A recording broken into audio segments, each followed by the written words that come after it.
a few estimates. I just got back from New York.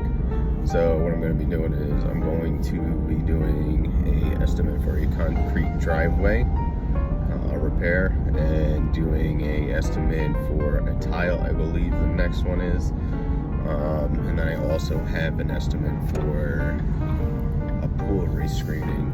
So what we're going to do is we're going to go do those estimates, come back. When I get back home, we're going to end up doing the estimates, show you the estimating program and what we use, and just going from there. And it's a beautiful day. We're freaking 71 degrees. You can't beat this. I like to have a friendship with my clients. Those kind of things.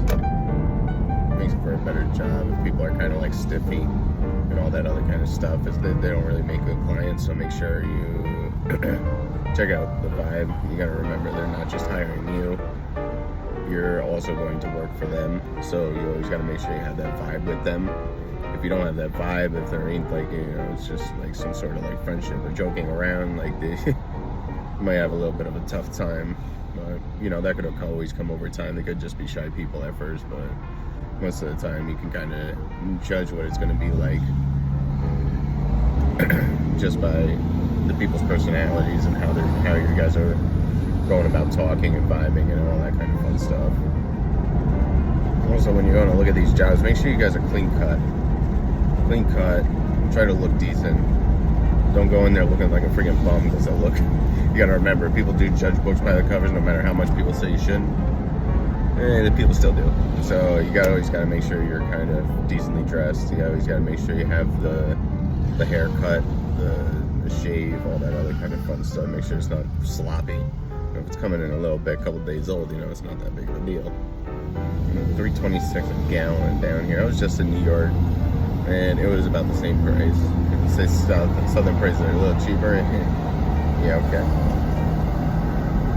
It's about the same. Always carry gum. Winter green is my favorite.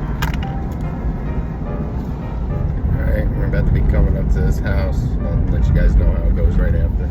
That was a good estimate. I had a little bit of a vibe. And obviously, meeting new people, it gets a little awkward, or they get a little awkward, or whatever.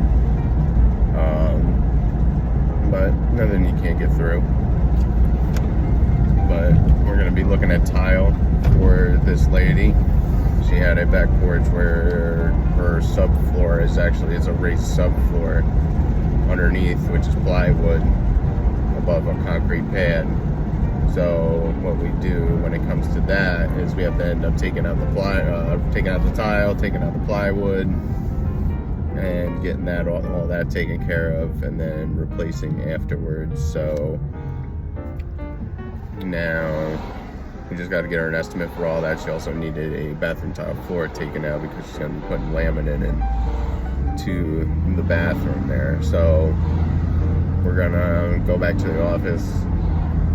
Got to wait a little bit. I got another appointment at 2:30, so it's probably in the next hour. And go get all my measurements and everything I need for that estimate as well. And then what we do later on today is we put them all together. Always give the person an estimated time on when they're going to get an estimate. So I told this lady I would be getting her something by tomorrow afternoon. So she's going to be expecting tomorrow afternoon that there will be an estimate in her email. When you show up to these houses, make sure you get their phone number, their email address, obviously their address and their names. Make sure you get all that, because even if they don't go for it, you have that email where you can market to them. No problem. You can literally just put it into an email list and be able to send out email campaigns. So just because even if they don't use you, don't mean you can't advertise to them and possibly be used in the future. So make sure you always get all that kind of information, get that stuff, and put it into files. Another thing, always make sure you have business cards on you, whether it's in your wallet, in your car. Always have business cards on you. And what I do when I always go up to a homeowner, what I'll do is I'll give them 2 business cards. I don't just give them 1. I give them 2, one for themselves, and if they like me or want to refer me, they have an extra one that they can end up giving to their friend or whoever they're referring me to. So Always make sure you have business cards, and always give out 2 business cards minimum. There will be some customers out there, they'll ask for a stack, and they'll be like, oh, I'll help you advertise, and all that other kind of stuff. But, you know, those come once in a blue moon, but the best one is to, you know, at least give 2.